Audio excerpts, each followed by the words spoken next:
नमस्कार, मैं हूं सौरभ द्विवेदी और आप देख रहे हैं द हरदोई समाचार। आज हम मौजूद हैं विकासखंड माधवगंज, जनपद हरदोई के गांव समुखा नेवादा में।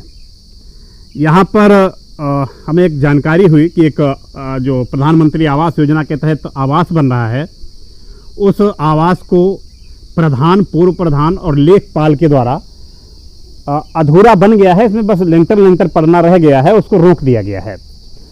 कारण ये बताया गया कि क्योंकि उनके पैसे नहीं दिए गए, घूस नहीं दी गई, रिश्वत नहीं दी गई, इसलिए इसको रोक दिया गया है। ये देखिए, प्रधानमंत्री आवास योजना के तहत विकलांग कोटा के तहत मिला है। एक महिला है जिनके पास 100% विकलांग होने का सर्टिफिकेट है और उसी के आधार पर उनको ये आवास मिला है। हम आपको यहाँ से दिखाएं अंदर से कि आवास पूर्णतया कंप्लीट है, बस लेंटर छत डलनी है इसमें। लेकिन बताया ये गया कि यहाँ पर जो मौजूदा प्रधान हैं और जो पूर्व में भी प्रधान रहे हैं और अभी जो वर्तमान में यहाँ पर लेखपाल नियुक्त हैं, उन लोगों ने इनको छत डालने से मना कर दिया है, रोक दिया है। उसका अब उन्होंने बताया कि ये जो ज़मीन है वो सरकारी ज़मीन है, इसलिए वो रोक रहे हैं। लेकिन जिनका ये आवास है जो बन रहा है, उनके अनुसार उनका कहना है कि उनके द्वारा, इन लोगों द्वारा इनसे पैसे मांगे गए और पैसे न देने पर उन्होंने इसको रोक दिया है।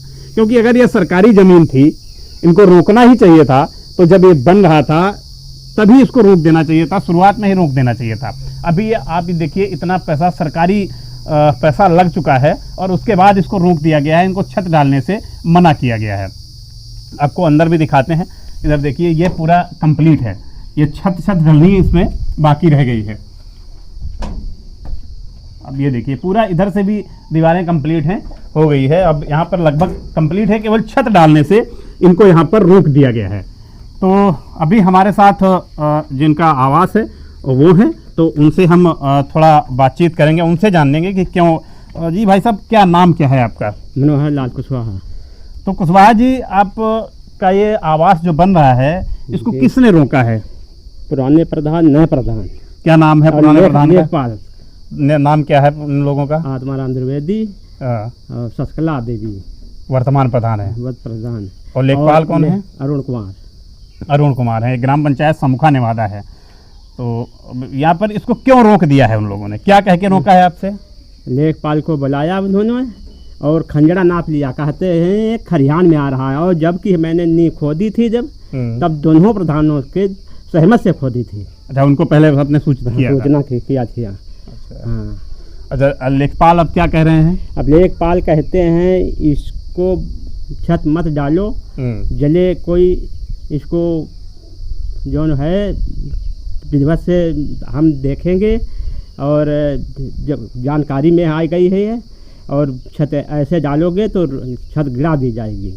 अच्छा, नहीं तो क्यों गिरा दी जाएगी? अच्छा, उन्होंने क्या कुछ पैसे वैसे की भी मांग की है? हाँ, पैसे की भी रिश्वत भी मांगी। कितने पैसे मांगे आपसे? कुछ नाम नहीं रखते, कम से कम 20,000 रुपया पहले मांगे थे। जो पहले मेरी आवास आया था उसमें 20,000 रुपये मांगे थे। ये पहले आवास आपका आया था तब 20,000 रुपये मांगे थे, आपने नहीं दिए? अच्छा, इस वजह से आपको ये छत नहीं डालने दी? ये है विकलांग कोटा से।